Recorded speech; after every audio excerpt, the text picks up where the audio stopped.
Eu separei 10 perguntas sobre fundos de investimentos que caem nas provas da CPA 10, CPA 20 e até da CEA. Então fica aqui comigo nesse vídeo se você está estudando para essa certificação, para você aprender estes conteúdos, tá bom? Direto ao ponto, eu já vou colocar aqui a primeira pergunta, já vou explicar para você e a gente segue para as demais. Então a primeira pergunta é essa aqui, ó. O apressamento é definido, segundo o Código ANBIMA de Regulação e Melhores Práticas para a Administração de Recursos de Terceiros, como a precificação dos ativos de uma carteira do fundo de investimentos pelo. Então, olha só, eu já quis colocar de cara essa questão aqui para que você possa entender como é que a gente vai conduzir isso aqui. Fechado? Primeiro, a gente precisa entender o que a questão está pedindo, a gente precisa entender para que serve esse assunto. Então, eu vou explicar para você de um jeito bastante profundo. Quando a gente fala aqui, ó, de apressamento, essa palavrinha apressamento vem de preço, ou seja, de você precificar. Precificar o quê? Os ativos de uma carteira de um fundo de investimentos. Isso aqui é o que nós chamamos de marcação a mercado. Marcação a mercado. Presta atenção nisso, ó. Se eu estou dizendo para você que o apressamento dos ativos numa carteira, ó, o apressamento dos ativos, que tem a ver com preço, é igual a marcação a mercado. Então, vamos ler as alternativas e eu te explico melhor o que é essa questão de marcação a mercado. Olha as alternativas. A primeira fala assim, ó, pelo preço de fechamento, se esses ativos forem líquidos, ou pelo último preço negociado, se forem ilíquidos. Alternativa B, pelo preço de aquisição. Alternativa C, pelo preço médio. E alternativa D, pelo preço de mercado, se esses ativos forem líquidos, ou por estimativa, se forem líquidos, é o que diz essa alternativa. Pensa comigo, se eu estou dizendo para você que o apressamento de ativos é a mesma coisa que marcação a mercado, ainda que você não conheça o que é a marcação a mercado em si, você acha que a resposta correta vai ser a A, que fala preço de fechamento, a B, preço de aquisição, a C, preço médio ou a D, preço de mercado? Marcação a mercado. Então, a resposta correta é a D de dado. Agora, o que é essa tal marcação a mercado ou esse apressamento de ativos, que na prática estamos falando da mesma coisa? Veja só, quando um fundo de investimentos compra ativos no mercado, ele vai comprar títulos de renda fixa, sendo títulos públicos, títulos privados, ele pode comprar ações. O que a gente fala de apressamento é, eu preciso saber qual que é o preço justo desses ativos no dia de hoje, para que o preço desses ativos reflita o valor da cota do fundo. Então, eu vou marcar a cota do fundo a preço de mercado. Por isso chama marcação a mercado. Isso é importante para trazer transparência no preço da cota dos fundos e trazer também um tratamento igualitário para os investidores. Porque pensa assim, ó. Imagina que eu, Thiago, fui lá e coloquei 10 mil reais em um fundo de investimentos que comprou determinados ativos e que esses ativos sofreram valorização, certo? Se esses ativos valorizaram, é natural que a minha cota tenha valorização também. Então, é por isso que a gente marca mercado. Se eu não marcasse a mercado, aí teria uma outra metodologia, que a gente não precisa entrar aqui nessa questão, mas seria uma metodologia de marcar pela curva. O preço da minha cota do fundo de investimento talvez não estivesse refletindo o preço dos ativos, porque os ativos mudam de preço todos os dias. Então, para evitar que eu tenha uma cota que não esteja precificada do jeito correto e eventualmente venda essa cota por um preço errado, ou evitar que a cota tenha um valor errado e na hora da gente comprar ela, o preço não reflita os valores de mercado, é que os fundos de investimentos precisam fazer este apressamento de ativos pelo preço de mercado. Agora, a gente vai entender, com base na explicação que eu te dei, a gente vai entender por que a resposta D é a correta e por que as demais são erradas. Combinado? Ó, lê comigo de novo a pergunta. O apressamento é definido, segundo o Código ANBIMA de Regulação e Melhores Práticas para a Administração de Recursos de Terceiros, como a precificação dos ativos de uma carteira do fundo de investimento pelo preço de mercado, se esses ativos forem líquidos ou por estimativa se forem ilíquidos. Então, o que, que ele está dizendo aqui para a gente? Que ó, o preço dos ativos, eu vou precificá-los pelo preço de mercado, se for um ativo líquido. Ou seja, se for um ativo que eu consiga negociar, um título público, um título privado, se for uma ação, e aí eu consigo negociar, então eu consigo saber o preço de mercado.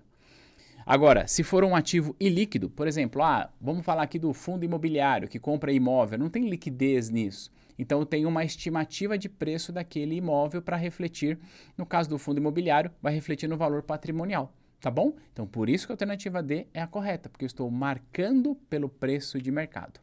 Agora, vamos ler as demais? A alternativa A fala pelo preço de fechamento, se esses ativos forem líquidos, ou pelo preço negociado, se forem ilíquidos. Olha, se eu estou falando de ativos ilíquidos, eu nem consigo saber qual que é a estimativa, qual que é o preço negociado dele, porque o preço negociado dele pode representar uma negociação que eu estou fazendo há muito tempo. Então, por isso aqui está errado. Alternativa B, pelo preço de aquisição, se esses ativos pertencerem à classe renda fixa ou pelo preço médio, se pertencerem à classe de renda variável. Veja, não faz sentido a gente precificar a cota de um fundo de investimentos pelo preço de aquisição do ativo. Porque você concorda comigo? Você comprou lá um ativo por R$1.000, ele vai ter uma valorização ao longo do tempo. Eu não vou manter esse valor de R$1.000 na hora de precificar a minha cota. Por isso dizer preço de aquisição está errado. E alternativa D, pelo preço médio, se esses ativos pertencerem à classe média. Não, a classe de renda fixa, perdão. Não faz sentido a gente fazer pelo preço médio dos ativos, né? Eu preciso precificar cada um pelo preço que ele de fato vale, pelo preço de mercado. Por isso a alternativa C também está errada. Então, essa primeira explicação que eu trouxe para você é assim que eu costumo fazer. Eu explico para você o que a questão está pedindo, eu explico para você qual que é a resposta correta e por que que ela é a correta, e também explico para você as demais. Isso é importante, porque assim você vai aprender sobre o tema e saberá não só responder na prova, mas aumentar o teu repertório sobre este assunto. Vamos lá para a segunda pergunta que eu preparei para você. Antes, deixa eu só me apresentar caso você não me conheça. Meu nome é Thiago Feitosa. Você está no canal da T2 Educação. Aqui nesse canal eu falo de mercado financeiro, falo de investimentos e falo de certificações. Aliás, como é o tema desse vídeo que eu preparei para você que está se preparando aí para uma certificação, tá bom? Se você é novo ou nova por aqui, considere se inscrever. Antes, deixa eu só trazer uma informação importante. A gente checou no nosso Analytics e a gente percebeu que 70% das pessoas que acompanham o nosso canal não são inscritas. Então, verifica a sua inscrição. Se esse vídeo está fazendo sentido para você, se inscreve, ativa o sininho, porque isso é importante. Você vai receber os vídeos que a gente produz e, além disso, o nosso canal vai crescer mais rápido e vai chegar a mais pessoas, tá bom? Então, feito aí o jabá para que você se inscreva, vamos lá para a segunda pergunta do nosso vídeo aqui. Ó, o LFTS11 é um ETF negociado na B3 que replica o índice Teva Tesouro Selic. Em caso de resgate ou venda das cotas com lucro, o investidor pagará imposto de renda à alíquota D. Antes de ler as alternativas, vamos ficar na mesma página aqui. Olha só, nós estamos falando de ETF. ETF é um fundo de investimentos negociado na Bolsa de Valores. Só que nós temos basicamente dois tipos de ETF. Nós temos o ETF de renda variável, que é o ETF que vai replicar algum índice de renda variável, como o Ibovespa, por exemplo, tá? E nós temos os ETFs de renda fixa. São dois tipos de ETF diferentes negociados no mesmo ambiente, tá? Quando a gente está falando de um ETF de renda variável, como é que funciona a tributação do ETF de renda variável? Eu vou te fazer uma outra pergunta para que você possa entender esta regra.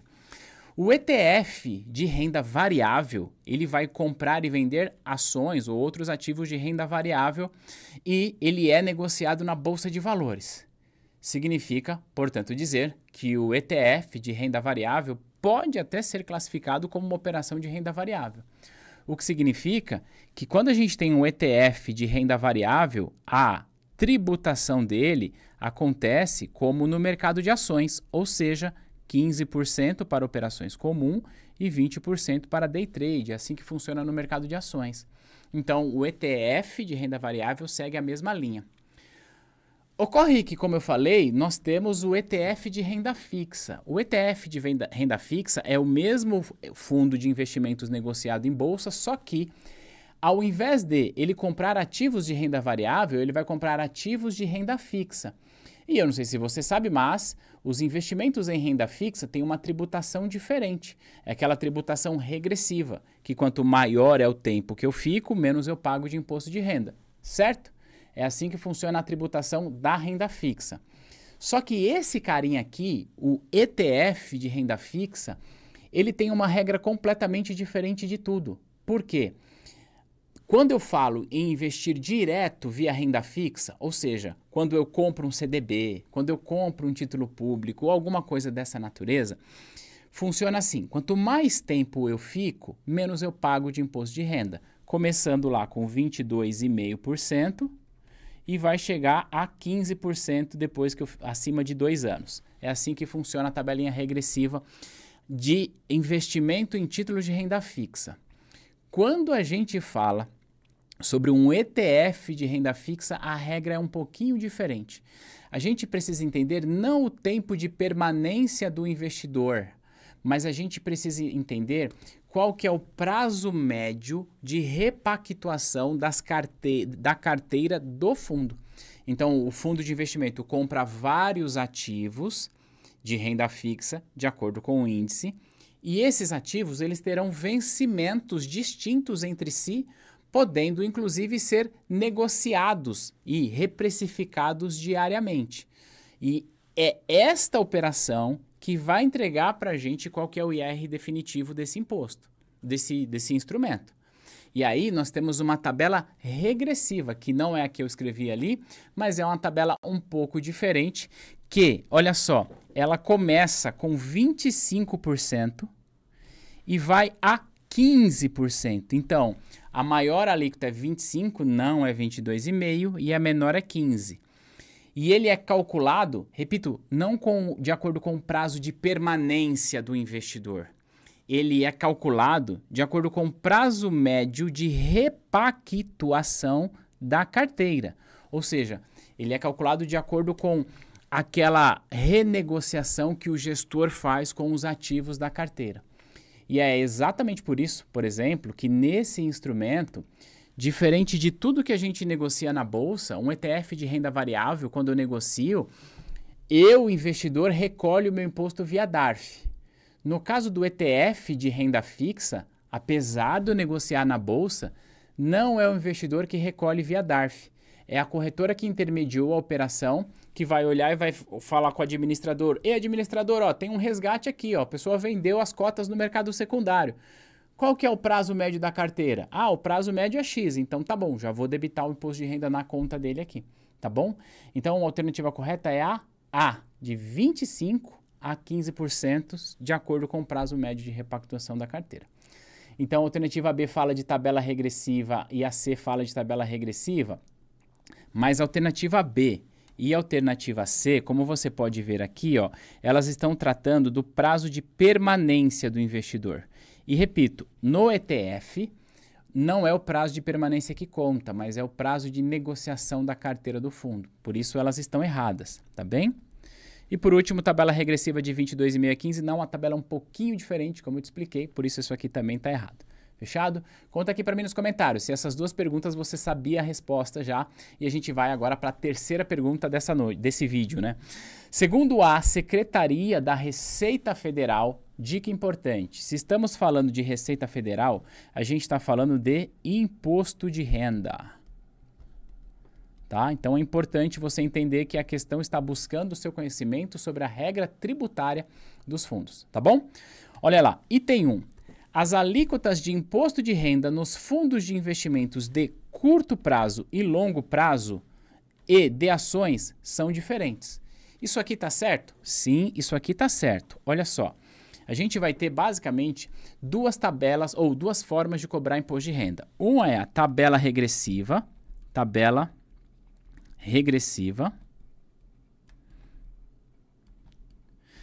que ela vai de 22,5% a 15%, tá? E eu tenho de renda variável, que vai ser de 15%, direto, independente do prazo. Basicamente, são duas formas de cobrar imposto de renda. Entretanto, essa tabela regressiva, a gente precisa separar ela.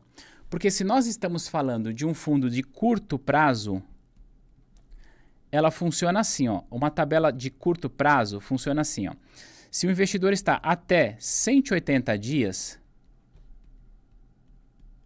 ele vai pagar 22,5. Se ele está acima de 180, ele vai pagar 20%. E a tabela encerra aqui.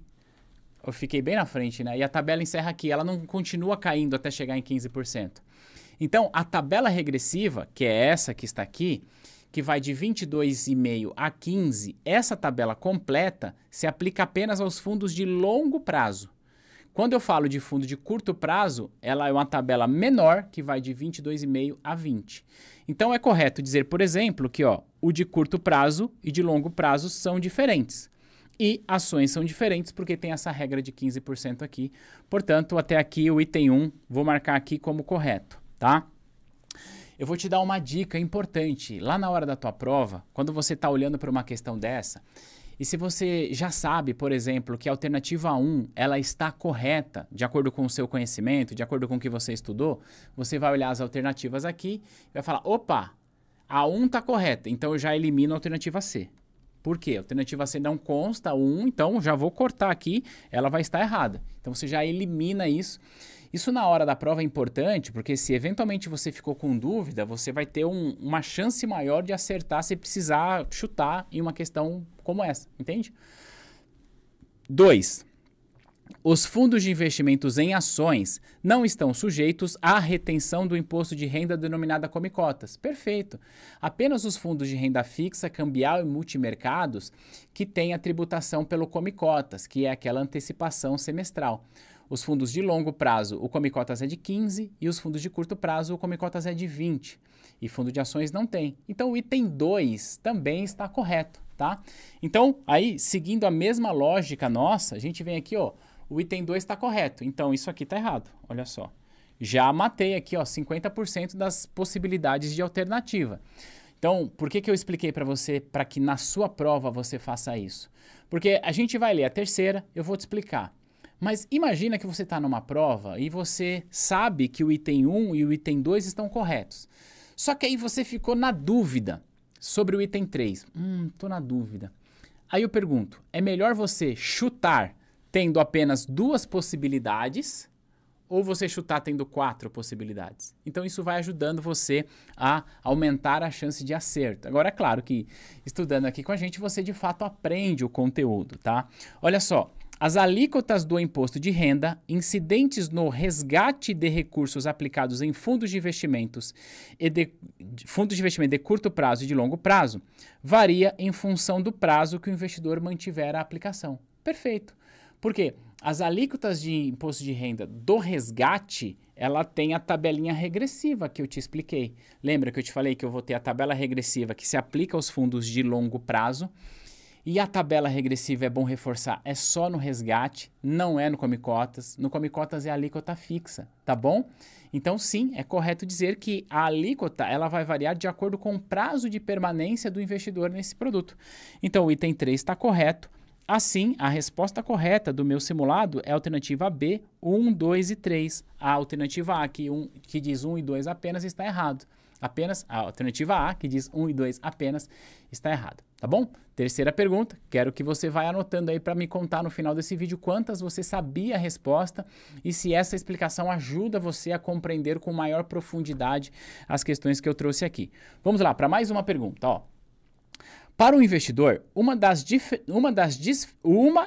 diferenças entre aplicar em cotas abertas de fundos de investimentos em ações, que é o FIA, indexado ao Ibovespa com gestão passiva, ou nos fundos de investimentos de índice de mercado, que são os ETFs, que replicam a performance do Ibovespa, é a possibilidade do investidor. Então, o que essa questão está comparando? Ela está comparando um fundo aberto, que você vai negociar através de um distribuidor de um fundo de investimentos. Ela está comparando isso aqui com um ETF. E na comparação, ela está dizendo assim, olha, o FIA, Fundo de Investimentos em Ações, ele replica um índice, ele tem gestão passiva, exatamente tudo que um ETF faz. O ETF tem gestão passiva, um ETF replica um índice. Então, qual que é a diferença na prática desses dois tipos de fundos de investimentos? Um, você vai comprar através de uma instituição financeira que, sei lá, o teu gerente, o assessor ou você que está aqui me assistindo vai oferecer para o cliente, ele vai fazer ali pelo portal do banco, onde ele tem conta e está tudo certo ali. Ele vai comprar e vender as cotas diretamente com o administrador, tá? No caso do ETF, a regra é um pouquinho diferente. Você negocia ele via bolsa de valores, tá? Então você consegue ter ali uma maior transparência, por exemplo, na formação de preço da cota. Essa seria uma diferença desses dois. Mas vamos lá. Alternativa A. Ele vai aplicar e resgatar suas cotas do FIA, que é o fundo de balcão, diretamente na B3. Não. O fundo de investimentos em ações, você não vai negociar ele na B3, tá? Então tá errado. B, ele vai comprar e vender as suas cotas do FIA na B3 via home broker. Não, é o ETF que ele vai negociar na B3 via home broker. E eu até quero trazer para você uma explicação ainda maior sobre essas alternativas aqui, para você entender muito bem a dinâmica de fundos de investimentos. Então, a alternativa B está errada, a resposta correta é a C, ó, comprar e vender suas cotas do ETF na B3 via home broker. Perfeito, ó.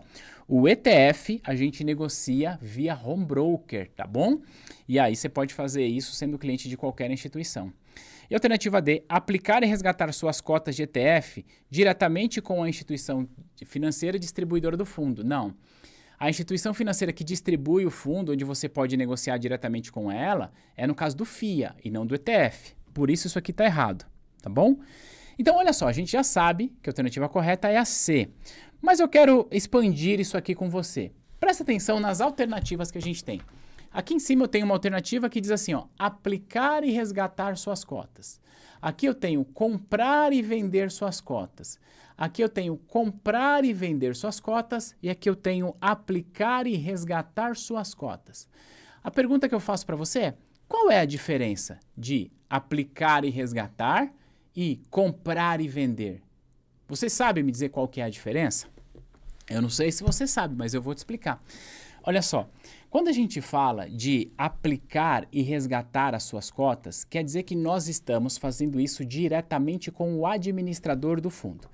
Deixa eu te explicar. Imagina um fundo de investimentos chamado Fundo de Investimentos em Ações T2, por exemplo, tá? E que ele é um FIA distribuído pelas instituições financeiras. O administrador deste fundo, ele é responsável por pegar ali, o distribuidor vende as cotas, mas o administrador pega a grana, vai dar para o gestor aplicar e tudo mais, mas o administrador vai emitir cotas para o investidor. Então ele vai dizer assim, investidor, você colocou quanto aqui? 10 mil? Então tá bom. 10 mil reais significa, hipoteticamente, 1000 cotas. Então agora você tem 1000 cotas. Estou emitindo cotas para você. Quando a gente fala de aplicar, é isso que você está fazendo. Você está comprando as cotas diretamente do administrador do fundo. Quando a gente fala de resgatar, nós estamos dizendo que o investidor vai até o administrador e fala, administrador, olha, eu coloquei dinheiro aí no fundo de investimentos, eu quero o meu dinheiro de volta, então devolve aqui o meu dinheiro com o respectivo rendimento, que eu vou devolver as cotas para você. Isso é resgate.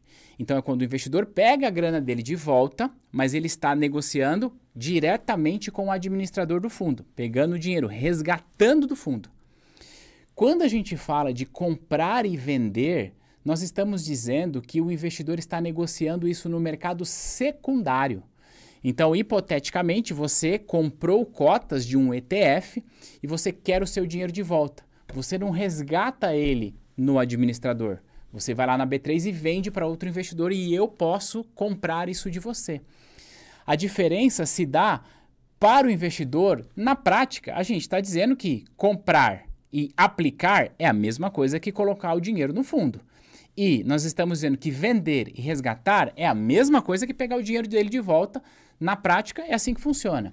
Mas entender essa dinâmica é importante porque comprar e vender é mercado secundário, não afeta o patrimônio do fundo. Aplicar e resgatar é mercado primário, afeta o patrimônio do fundo. Tá bom? Então, importante para a gente expandir o nosso conhecimento a respeito de fundos de investimentos e suas dinâmicas.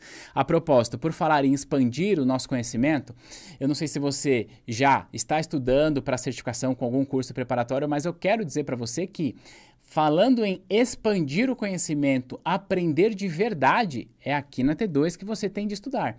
Os nossos cursos preparam você para as certificações, então a gente tem curso para CPA 10, para CPA 20, para CEA, para Ancord, para CFP, para o PQO, para todas essas certificações, e a nossa filosofia aqui é, sim, preparar você para o exame, mas, além disso, ensinar o mercado financeiro de verdade, para você aprender, para você não decorar. Se você entende que você precisa aprender o mercado financeiro para ter mais repertório, para ter confiança, para saber falar com o investidor, para saber falar com o recrutador, é aqui na T2 que você tem de estudar. E eu aproveito para deixar aqui para você que você tem um cupom de desconto que você pode escolher aqui o curso que você vai se inscrever, usar o cupom YouTube10 e ter 10% no nosso curso completo. E o nosso curso completo, você tem aulas ministradas por mim, você tem banco de questões atualizados, todas as questões comentadas em vídeo, assim como eu estou comentando aqui para você, você vai escolher as questões que você quer responder, você vai montar o seu simulado, tem muita funcionalidade para ajudar você no seu processo de aprendizagem. E além disso, claro, você conta com o meu suporte de especialista, você vai falar comigo ou com os nossos especialistas para tirar qualquer dúvida. Então, se você tinha qualquer dúvida sobre estudar ou não com a T2, chegou a hora, clica no link aqui embaixo para se matricular no nosso curso completo usando o cupom de desconto YouTube10. Fechado? Vamos lá? Feito aí mais um jabá para que você venha estudar com a T2, tenho certeza que você não vai se arrepender. A propósito, se você que está aqui me vendo já estuda com a T2, deixa aqui nos comentários a sua percepção, vai ajudar outras pessoas, tá bom? Vamos lá, para mais uma pergunta aqui, ó. Analise as afirmativas abaixo. A incidência do imposto de renda semestral, conhecido como come-cotas. 2. Mudança na metodologia utilizada para avaliação contábil dos ativos do fundo. Quero te dar mais uma dica sobre como responder esse tipo de pergunta. Percebe que quando a gente leu o item 1, ela está falando assim, ó, a incidência do imposto de renda semestral, conhecido como come-cotas. O que esse item está falando para a gente? Olha, sinceramente, ele não nos diz nada. Eu não posso criar nenhuma conclusão a respeito do que está escrito ali.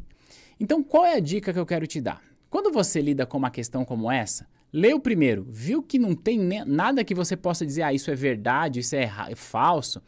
Antes de continuar lendo, desce e lê isso aqui, ó. Porque aí você vai entender o que a questão está te pedindo, e aí, sabendo o que ela está te pedindo, você saberá analisar cada uma dos itens lá em cima. Então, o que está escrito aqui embaixo, ó. Quais afirmações contêm variáveis que influenciam o valor da cota de um fundo de investimento de renda fixa? Então, o que ela está querendo que você entenda sobre o que impacta o valor da cota de um fundo de investimentos, em especial renda fixa. Vamos entender isso agora? Agora a gente lê de novo o item 1. O item 1. A incidência do imposto de renda semestral, conhecido como come-cotas. Pergunto, o come-cotas, que é a antecipação semestral de IR, ele impacta no valor da cota, sim ou não? Resposta, não. O come-cotas não impacta no valor da cota. O come-cotas tem esse nome, presta atenção nesse nome, come-cotas. Por quê? Porque ele diminui a quantidade de cotas do investidor, ele não impacta o valor da cota. Então isso aqui está errado.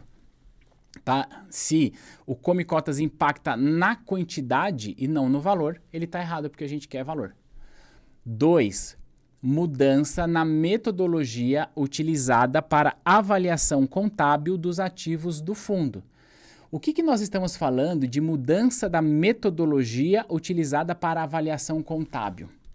Lembra que eu estava explicando para você ainda nesse vídeo sobre o apressamento de ativos, sobre a marcação a mercado, que é você precificar os ativos pelo preço de mercado, para que assim a gente consiga refletir o valor desses ativos no valor da cota? Não foi isso que eu expliquei para você nesse vídeo?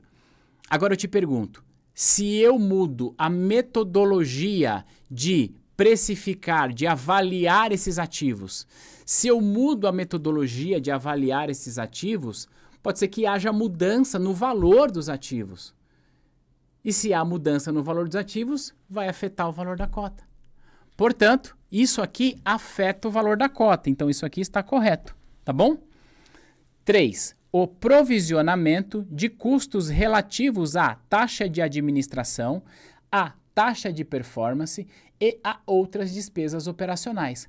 A taxa de administração e taxa de performance, por exemplo, são despesas, isso aqui está incluído naquilo que o investidor paga para o administrador do fundo, junto com o gestor, que são os prestadores de serviços essenciais dos fundos. E é claro que este valor ele vai afetando o valor da cota. Por quê?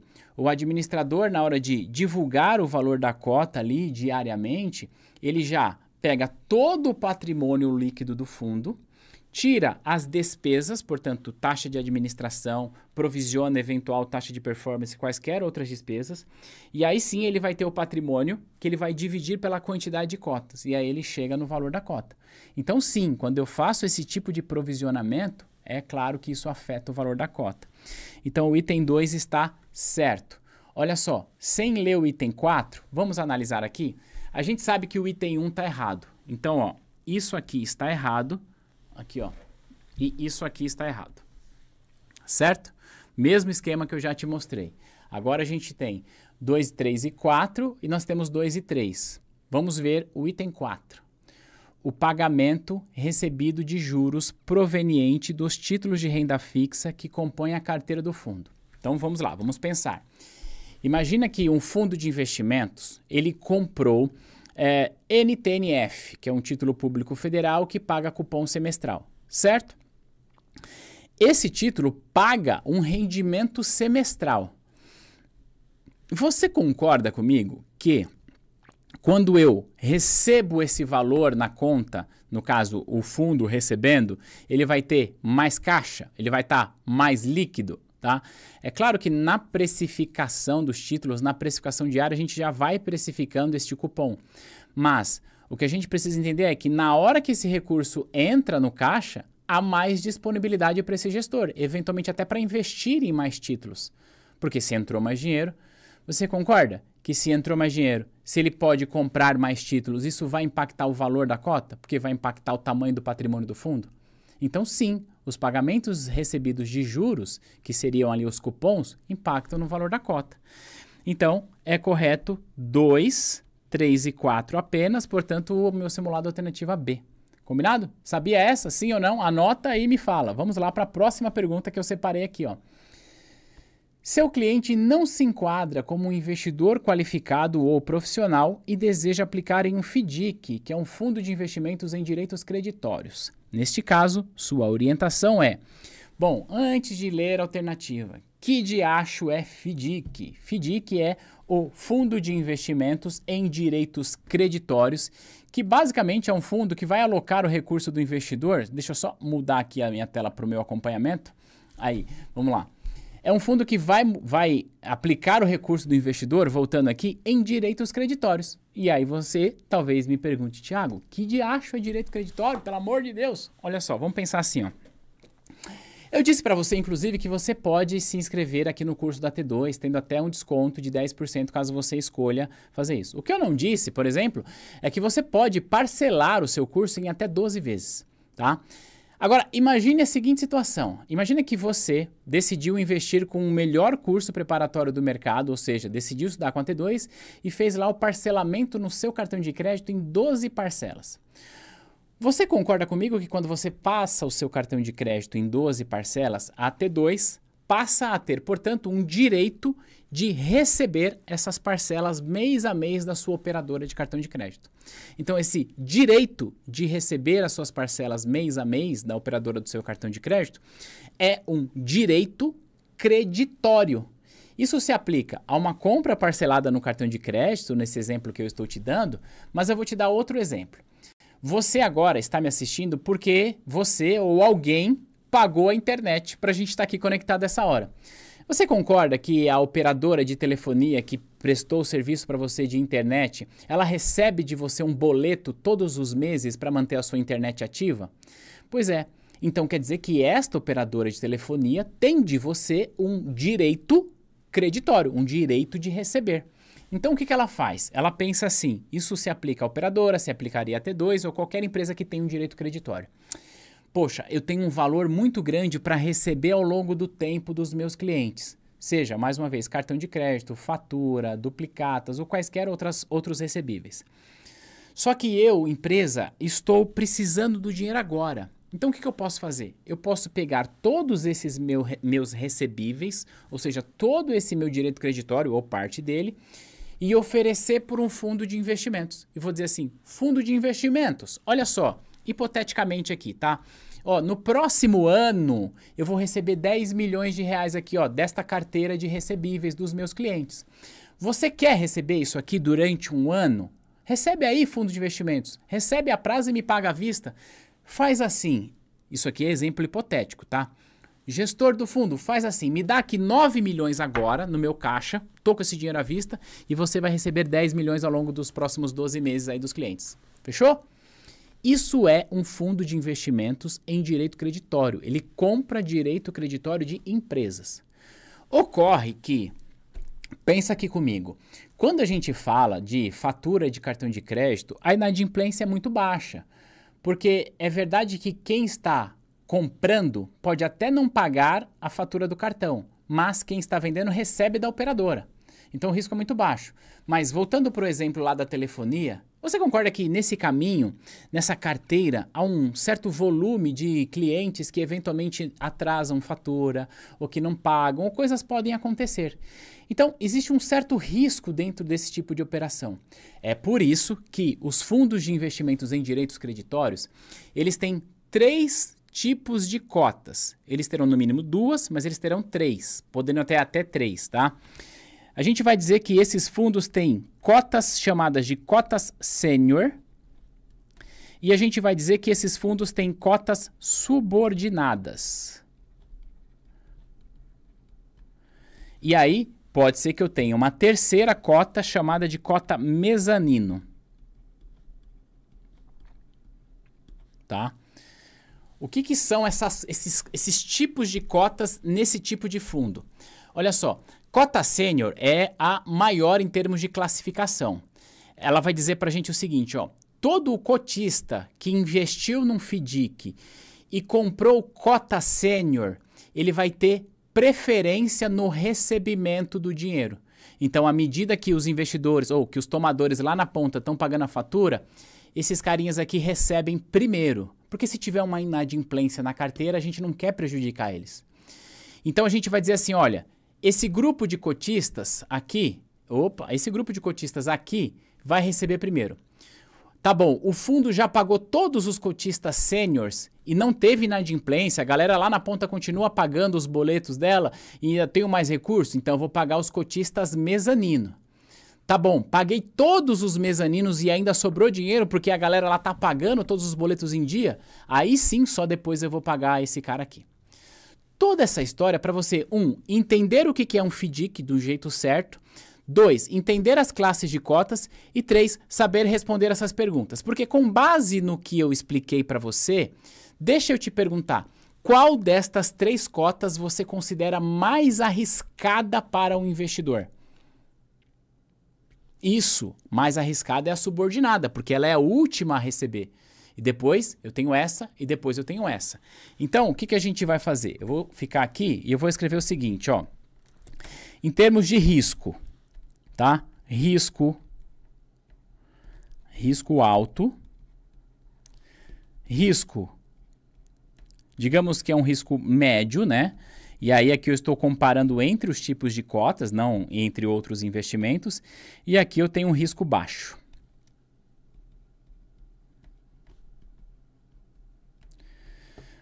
Entendeu o que é FDIC? Entendeu os tipos de cota? Entendeu os níveis de risco que cada uma das cotas tem? Vamos ler a pergunta de novo.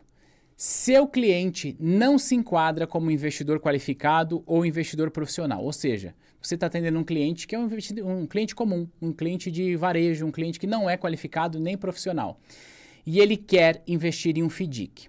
Aí deixa eu te perguntar, com base nesse tipo de risco, considerando que o investidor não qualificado, não profissional, é aquele que precisa de uma maior proteção ali da CVM, porque em tese ele conhece menos de mercado. Você acha que a gente vai colocar esse investidor nesse aqui que tem mais risco, nesse que tem risco médio ou nesse que tem risco baixo? Tá vendo que assim a gente consegue entender? Olha só, o investidor de varejo só pode comprar cotas sêniors. Ele não pode comprar nem mezanino e nem subordinada. Agora, aqui, um investidor qualificado ou profissional pode comprar. Um qualificado ou um profissional pode comprar. Tá bom? Na primeira, na sênior, o investidor de varejo, o qualificado e o profissional pode comprar. Então, o qualificado e o profissional pode comprar qualquer uma destas aqui. Só que quando a gente fala de investidor de varejo, que não é qualificado, ele só pode investir em cota sênior. Por quê? Porque o risco é mais baixo. Agora que você entendeu, qual é a resposta correta? Vamos ler as alternativas. A. Não será possível porque esse produto é destinado a investidor qualificado. Isso não é verdade, tá? Já foi no passado, mas hoje em dia não é mais. B. O investidor não qualificado pode investir em FDIC somente em cota subordinada. É verdade? Na mais arriscada? Não, não é. C. Qualquer investidor pode aplicar em FDICs independentes do tipo de cotas. É verdade? Não, isso aqui está errado. D de dado. Um investidor não qualificado pode investir em FDICs somente em cotas sêniors, de acordo com o jeito que eu te expliquei aqui. Resposta D de dado é a correta. Você sabia de tudo isso a respeito do FDIC? Vamos lá para mais uma pergunta nessa noite, ó. Assinale a alternativa correta em relação a um investidor pessoa física domiciliado e residente no Brasil. Alternativa A aplicação de recursos em um fundo de renda fixa de longo prazo e subsequente resgate em 270 dias corridos gera um imposto de renda a alíquota de 17,5% sobre os rendimentos. Veja, um fundo de renda fixa de longo prazo tem a tabelinha regressiva que eu já te expliquei. Mas vamos fazer assim? Vamos escrever a tabelinha regressiva aqui para a gente ver se está certo isso. Tabelinha regressiva, ela funciona assim, ó. Se o investidor está até 180 dias, a alíquota é 22,5%. Se ele está 181 a 360 dias, a alíquota é 20%. Se ele está entre 361 e 720 dias, a alíquota é 17,5%. E se ele está acima de 720, ele está em 15%. Certo? A questão está dizendo que ele resgatou em 270 dias corridos. Você concorda comigo que 270 dias está nessa faixa aqui? Se 270 dias está nessa faixa aqui, não é 17,5 como está aqui em cima, é 20. Então isso aqui está errado. Alternativa B. Os fundos de ações estão sujeitos ao imposto sobre operações de crédito, câmbio, seguros ou relativas a títulos de valores mobiliários, o IOF. Não, olha só. Quando a gente fala de fundos de investimentos ou de aplicações financeiras de um modo geral, existem dois impostos, o IOF e o imposto de renda.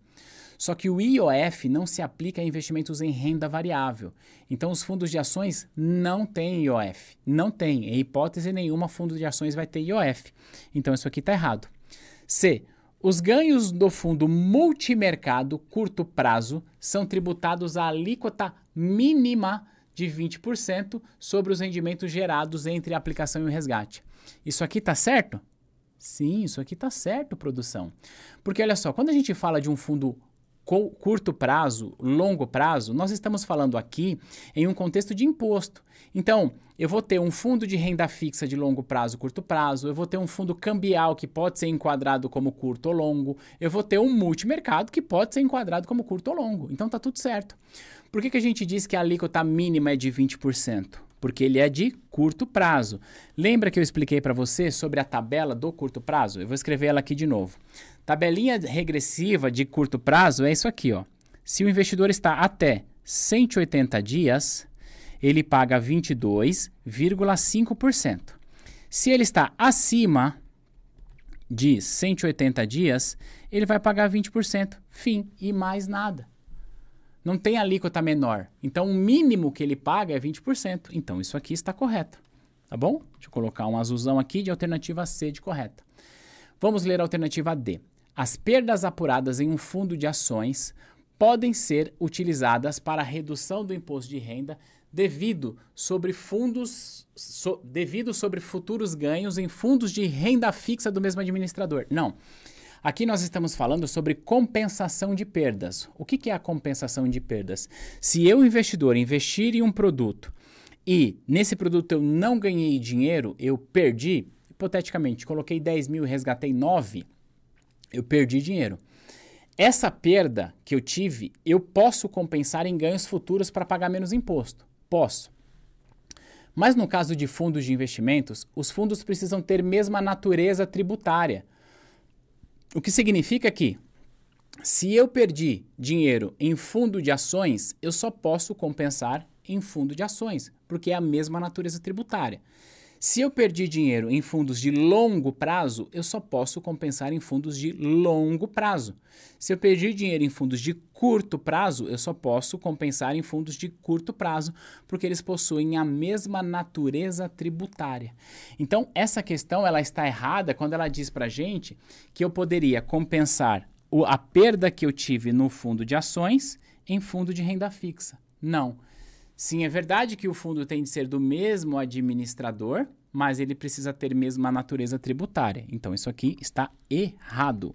A gente já sabia, porque a gente sabia que a alternativa C é a correta. Vamos para mais uma questão aqui, falando ainda sobre fundos de investimentos. Olha lá, um investidor de um fundo cambial reclama que não obteve a totalidade da expressiva desvalorização ocorrida no real, refletida nas cotas do seu fundo de investimento. Nesse caso, o mesmo deve ser informado que, além da taxa de administração, vamos lá, o que nós estamos falando aqui? Olha só. Esse investidor eventualmente colocou dinheiro lá num fundo cambial, tá? E esse fundo cambial tem ali alguma indexação de dólar, alguma coisa dessa natureza. E aí ele falou, poxa, eu não obtive a totalidade da desvalorização do real, ou seja, o dólar subiu, porque se a gente está falando de desvalorização do real, a gente está falando que o dólar subiu, esse investidor está dizendo assim, olha, o dólar subiu 10%, só que quando eu olho aqui o meu fundo não subiu 10%, o meu fundo subiu 9%, meu fundo subiu 8%. Por quê? Esse investidor talvez questione isso e com uma certa razão. Então, a primeira coisa que você vai informar para ele é que, tem a taxa de administração. Se eu tenho a taxa de administração, eu não consigo necessariamente replicar essa valorização do dólar aqui ou desvalorização do real. Essa é a primeira coisa. Mas o que mais? Além da taxa de administração, o que mais pode fazer ter uma diferença na valorização das cotas desse investidor em relação à valorização do real, ou melhor dizendo, a valorização do dólar frente ao real, porque teve uma desvalorização do real? Alternativa A existência de fusos horários nos principais mercados financeiros inibe a correta precificação de ativos denominados em moeda estrangeira. Não necessariamente. Até porque o que é muito comum, inclusive, é que um fundo cambial esteja alocado em derivativo aqui na nossa bolsa. Então não faz sentido falar de fuso horário, tá? B. A elevação do cupom cambial impacta negativamente a rentabilidade do fundo. Não, pera lá. É verdade que a mudança no cupom cambial vai impactar a rentabilidade do fundo. Mas vamos pensar assim. Primeiro, o que é o cupom cambial, né? O cupom cambial é a diferença que o investidor tem ao investir em uma moeda diferente da moeda local. Explico. Imagine a seguinte situação. Imagina que você, investidor brasileiro, coloca lá 10 mil reais investidos nos Estados Unidos. E que você vai ter uma taxa de juros de 10% ao ano, certo? Então você está ganhando 10% ao ano aqui. Só que se, além desses 10% ao ano, teve uma valorização do dólar, já que você comprou dólar para investir, você vai ganhar mais. Esse adicional que você ganha é chamado de cupom cambial, tá? Então é essa diferença que você ganha por investir em uma moeda diferente da sua moeda. tudo bem? Ou que você pode perder caso isso aconteça. Só que aí, se a gente olha, por exemplo, para um fundo cambial, o que um gestor vai fazer? Bom, o gestor vai fazer hedge, ele vai se posicionar, ele vai olhar para essa variação do cupom e ele vai ter posições que garantam para ele que ele consiga ganhar quando tem uma elevação de cupom cambial aqui. E a elevação do cupom cambial, ela se dá em essencial por mudança de taxa de juros e não por mudança de preço de dólar ou de real. Então, isso aqui não faz sentido. C. O spread existente entre as cotações de compra e venda de moeda estrangeira impacta positivamente a rentabilidade do fundo. Não, pera lá. Primeiro vamos entender o seguinte. O investidor ele não está dizendo para a gente que ele ganhou mais do que ele imaginava que ia ganhar. Ele está reclamando que, olha, teve uma desvalorização do real, ou seja, o dólar subiu e o meu fundo não acompanhou isso. Então, eu não vou dizer que um spread existente entre cotação de compra e venda vai impactar positivamente, porque, na verdade, ele está reclamando que teve menos. Só que mais do que isso, tá? Um fundo cambial, ele não vai ficar comprando moeda, não faz sentido isso. Um fundo cambial, ele vai comprar, no limite, até investimentos em renda fixa que tenham como dólar no indexador. Ele vai comprar contratos futuros na Bolsa de Valores para conseguir acompanhar essa variação do dólar. Então não faz sentido dizer que as cotações de compra e venda não faz sentido nem lógico aqui, tá bom? Então isso aqui está errado. Aí a gente tem aqui a alternativa D, as restrições impostas pela CVM na composição das carteiras dos fundos cambiais impedem maior aderência à desvalorização cambial. É isso, sabe por quê? Porque a CVM, lá na sua resolução 175, ela vai dizer para a gente sobre limitadores de concentração. Esse fundo, por exemplo, precisa ter, ele não vai estar 100% alocado no câmbio, ele precisa ter um percentual de caixa que vai estar lá em títulos públicos federais para fazer frente a eventuais resgates. Então, é justamente por conta dessa limitação que a CVM impõe para proteger o investidor que você não vai ver um fundo cambial entregando exatamente a mesma coisa em termos de variação cambial do período. Pode ser, a depender do fundo, que entregue mais, mas pode ser que entregue menos. Aí vai depender de cada fundo. Então, a alternativa D é a correta, tá bom? A gente vai para a 9ª pergunta desse vídeo, tá? O investidor teve perdas ao resgatar o seu investimento do fundo de renda fixa de longo prazo. Estou olhando para trás porque eu quero pegar uma coisa para mostrar para você aqui. Peraí, vamos lá. O investidor teve perdas ao resgatar o seu investimento do fundo de renda fixa a longo prazo. Em relação à possibilidade de compensação de perdas com futuros ganhos, assinale a alternativa correta. Com base no que eu já expliquei para você neste vídeo sobre compensação de perdas, lê aí as alternativas, responde mentalmente ou na sua anotação que eu já vou te explicar. Deixa eu só pegar uma coisa que eu quero te mostrar aqui. Pronto, tá aqui, já vou falar sobre isso com você. Vamos lá, eu expliquei para você nesse vídeo que a compensação de perdas pode ser feita em fundos de mesma natureza tributária. Eu não expliquei isso para você nesse vídeo? Então, se nós estamos falando em um fundo de longo prazo, eu só posso compensar isso em fundos de longo prazo. Então, alternativa A, o investidor poderá compensar a perda com qualquer fundo desde que possua a mesma alíquota de imposto de renda. Calma, não é bem isso. Não é desde que possui a mesma alíquota de imposto de renda. Porque vamos pensar assim, ó, um fundo de longo prazo, se eu fico mais do que 720 dias, a alíquota é 15. Um fundo de ações, independente do prazo, a alíquota é 15. Então eu tenho a mesma alíquota. Eu posso compensar? Não, porque a natureza tributária é diferente. Então isso aqui está errado. B de bola, o investidor poderá compensar a perda com qualquer fundo? Não, eu expliquei para você que não. Não é possível compensar perda em fundo? Eu expliquei que é possível. Vamos ler a D. O investidor poderá compensar a perda com qualquer fundo desde que possua mesma classificação de imposto de renda da Receita Federal. Esta é a regra, mesma classificação de imposto de renda. Isso aqui é correto.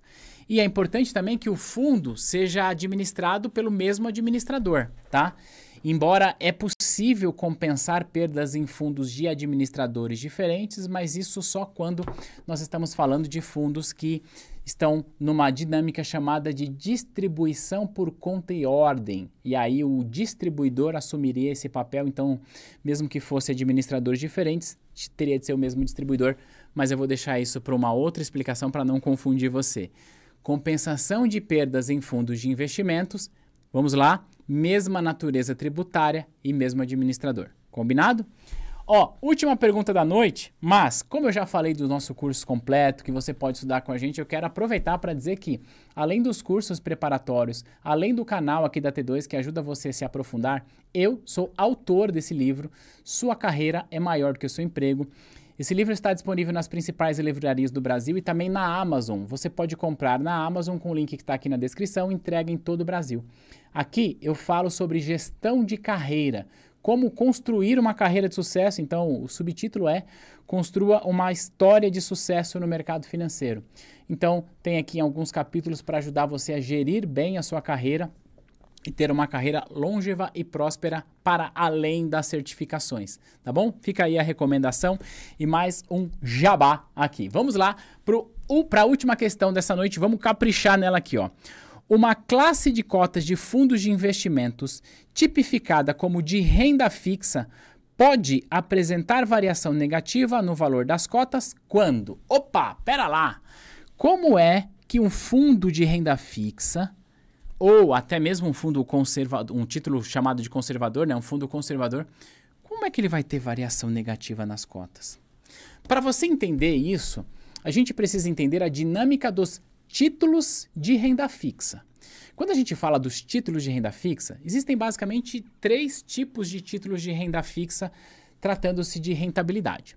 Nós temos os títulos chamados de pós-fixados, são aqueles títulos que vão acompanhar uma variação de taxa. Nós temos os títulos pré-fixados, são os títulos que têm uma taxa previamente acordada e, se o investidor mantiver esse título até o vencimento, o valor que ele vai receber já está negociado, não vai ter nenhum tipo de surpresa. E nós temos os títulos chamados de híbridos, que são os títulos que normalmente têm ali um índice de preços, como o IPCA, mais uma taxa pré. Essa natureza de rentabilidade dos títulos de renda fixa que eu estou te explicando aplica-se a qualquer tipo de título de renda fixa, seja título público, seja título privado, título bancário, ele sempre vai ter uma destas formas de remuneração. Presta atenção que quando eu estou falando de um título pós-fixado, ele acompanha a variação da taxa de juros. Então, se a taxa sobe mais, ele vai render mais. Se a taxa sobe menos, ele vai render menos. Se a taxa cai, ele vai continuar rendendo, mas ele vai deixar de render 15 para render 12 se a taxa caiu, entende? Ele continua na sua ascendência de rentabilidade. Ele pode aumentar a curva de rendimento ou inclinar menos ou diminuir, mas ele sempre está nessa ascensão.